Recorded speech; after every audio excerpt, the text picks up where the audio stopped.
이틀 동안 친환경 패키징 포럼에 참여하셔갖고 많은 내용 듣느라 고생하셨습니다. 이제 제가 알기로는 제 파트하고 그 다음 파트 두 개만 남아있는 걸로 알고 있습니다. 마지막까지 많은 관심 부탁드리겠습니다.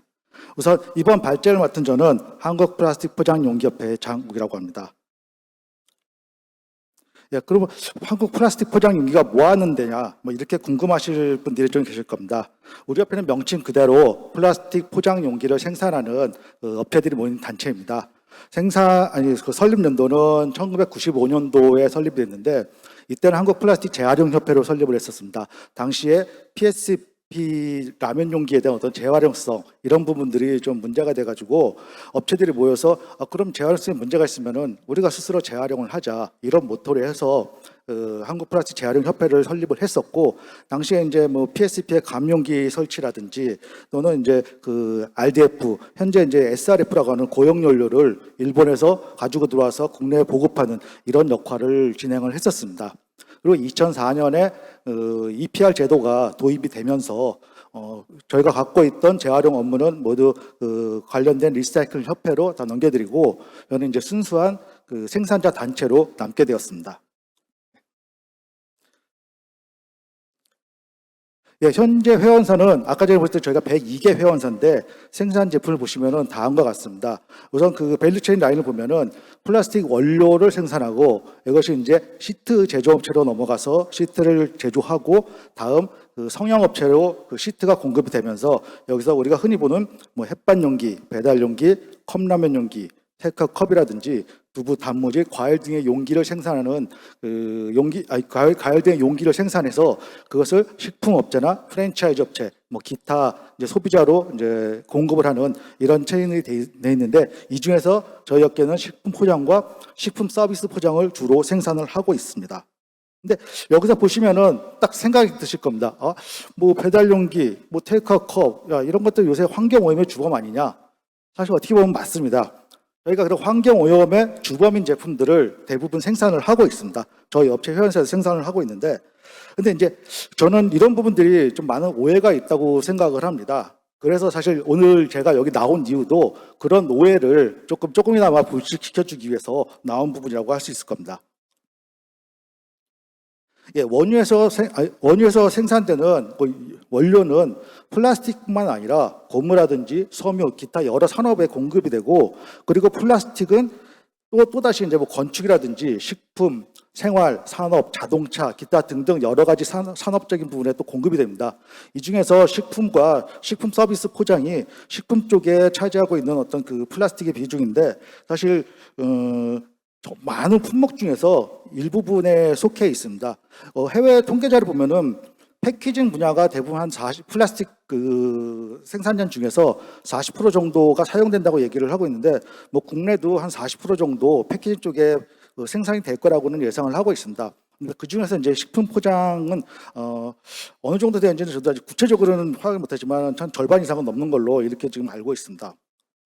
그런데 이 많은 품목들 중에서 왜 유독 배달 용기하고 테이크아웃 컵 이런 부분들이 사회적 이슈의 큰 부분을 차지하고 있는지, 사실 그런 것들이 좀 궁금한 부분이 있었습니다. 이게 이제 폐기물이라든지 미세 플라스틱 문제, 그 다음에 해양 폐기물 문제, 사실 이런 모든 문제들의 중심에는 항상 배달 용기하고 테이크아웃 컵들이 있었습니다. 왜 그럴까요?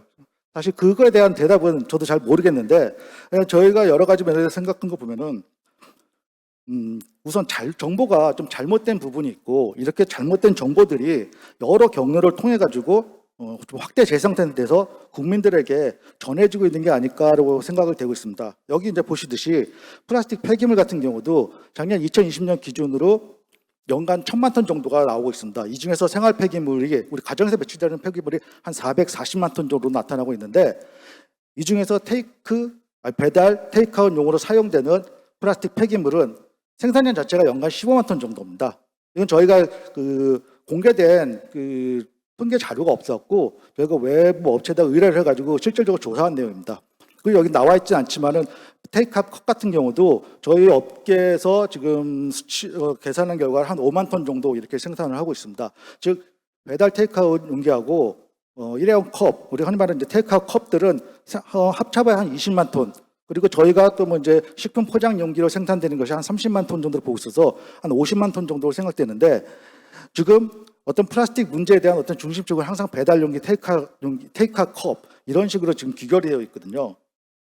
여기 또 보시면은 미세 플라스틱 같은 경우도 아까 황동건 연구원님도 그 자료에 잠깐 나오지만은 미세 플라스틱의 주요 발생지가 섬유 쪽으로 많이 좀 나오고 있고, 뭐 그다음 타이어, 뭐 도시먼지 이런 식으로 공개적인 그 자료에도 나와 있고요.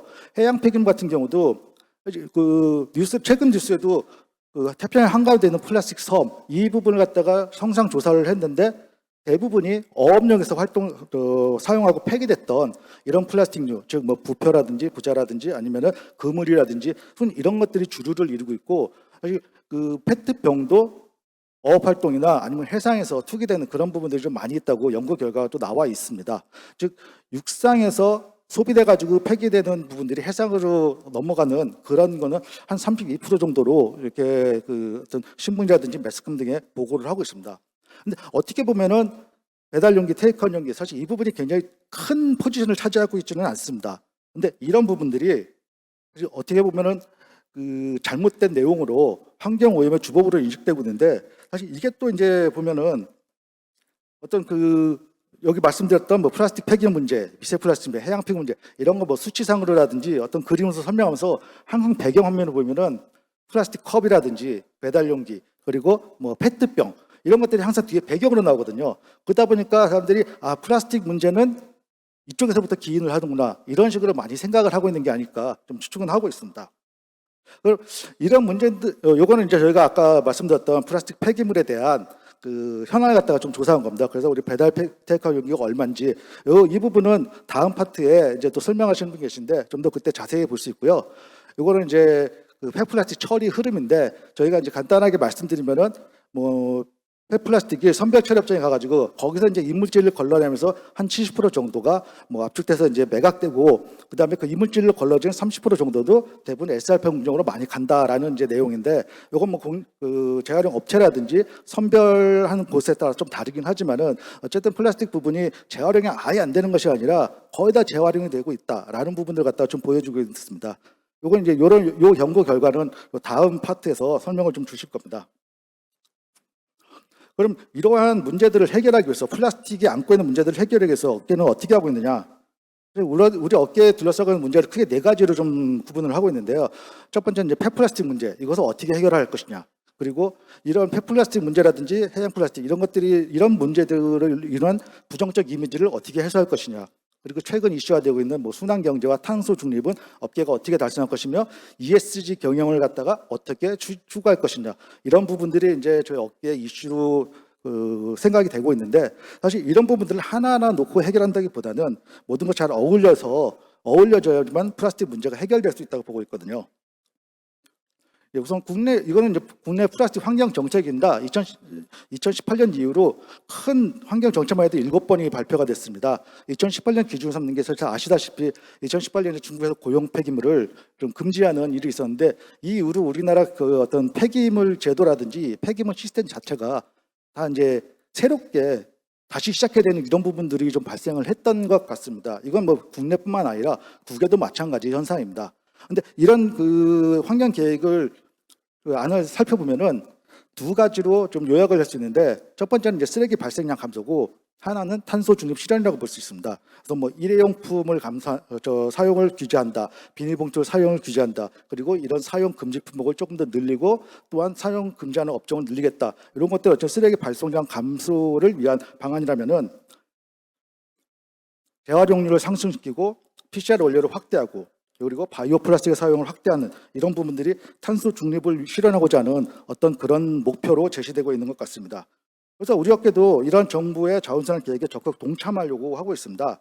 지금 그래서 우리 업계는 현재까지 생산하고 있는 어떤 플라스틱 식품 포장 용기를 이제 친환경 제품으로 좀 전환하고자 하는, 그런 변신시키고자 하는 노력을 하고 있습니다. 근데 이제 플라스틱이 어떻게 친환경이라고 할 수 있느냐, 뭐 이렇게 이제 반문하신 분들 계실 텐데, 사실 지금 잘못된 프레임 중에 하나가 탈플라스틱으로 친환경이라는 이 개념인 것 같습니다. 오늘 발표도 그렇고 어제 발표도 그렇고 아니면 다른 매스컴에서나 쌤에서도 그렇고 탈플라스틱이라는 얘기가 굉장히 많이 나오는데 사실 탈플라스틱이라는 걸 갖다가 목표를 달성할 수는 없다고 봅니다. 플라스틱 없이 어떤 생활이라든지 산업이라든지 문화 자체를 갖다가 영위해 갈 수는 없는 부분이거든요. 그리고 또 보면은 플라스틱을 사용하지 않는다고 해서 무조건 친환경으로 얘기하시는 분들이 있는데 그것도 좀 잘못된 것이 아닌가 싶습니다. 실질적인 친환경은 소비를 하지 않아야 되는데 소비하지 않고는 어떤 생활도 할 수 없기 때문입니다. 그래서 사실 그래서 그 탄소를 가급적이 배출하지 않는다. 지금까지 배출한 탄소보다 적게 배출한다. 즉 탄소 저감을 저희 목표로 좀 삼고 있고 그래서 탄소 저감을 실천하는 것이 우리는 친환경으로 변신한다. 이렇게 지금 저희가 정의를 내리고 있습니다. 그럼 우리 학교에서 포장 용기를 친환경으로 변신시켜서 어떤 일을 하고 있는지 우선 그 5가지로 한번 정리를 했습니다. 우선은 배달테이크한 용기의 감량인데 저희가 2020년에 MO를 체결한 게 있는데 거기에서 나왔던 말 중에 하나가 배달 용기를 20% 감축하겠다는 겁니다. 사실 아까 말씀드렸던 어떤 정부의 환경 정책에서 가장 많이 나오고 있는 것 중에 하나가 배달 용기 두께 규제입니다. 배달 용기의 두께를 제한한다, 규제한다. 사실 이게 그 당시에 MOU를 체결할 때 저희가 처음으로 제안을 했던 거거든요. 저희가 제안을 하면서 우리가 최소한 20% 정도 감량을 해가지고 배달 용기는 어차피 계속 사용이 되는 부분이니까 사용되더라도 또 폐기되는 폐기물 양을 갖다가 어쨌든 줄이겠다. 조금이라도 더 줄이는 방안을 연구하겠다. 이런 식으로 해서 당시에 이제 제안을 했었던 부분입니다. 이렇게 말씀드리는 이유는 어차피 배달 용기가 지금 여러 가지 다회용기 사용, 회수 재사용 사업도 펼쳐지고 있는데 궁극적으로는 모든 걸 다 대체할 수 없다고 보고 있거든요. 그럼 계속적으로 사용이 될 테고 사용이 되면 또 폐기물이 발생을 할 텐데 이 부분을 갖다가 조금이라도 절감하기 위해서 할 수 있는 노력이라고 저희는 이제 생각을 하고 있습니다. 현재 샘플이 어느 정도 완료가 됐고 이제 조만간 국내 굴재 배달표고 지금 협의가 거의 다 마무리되고 있습니다. 조만간 이 제품들이 아마 시중에 이제 공급될 것으로 예상을 하고 있습니다. 그리고 두 번째는 재활용이 용이한 용기의 생산인데 이것은 환경부에서 진행하고 있는 재활용 용이성 평가와 맥을 좀 같이 한다고 보고 있습니다. 재활용이 쉬운 걸로 재질이라든지 그다음에 유색 제품을 제한한다든지 이런 부분에 가서 진행을 하는 부분이고요. 그리고 세 번째는 재생 플라스틱 사용이 확대하는 거, 그리고 네 번째는 친환경 플라스틱 확대하는 겁니다. 이런 부분들이 지금 식품용기 쪽에다가 많이 적용이 되고 있고 지금 대기업이라든지 아니면은 식품업체들랑 어느 정도 얘기가 되고 있어서 계속 진행되고 있고요.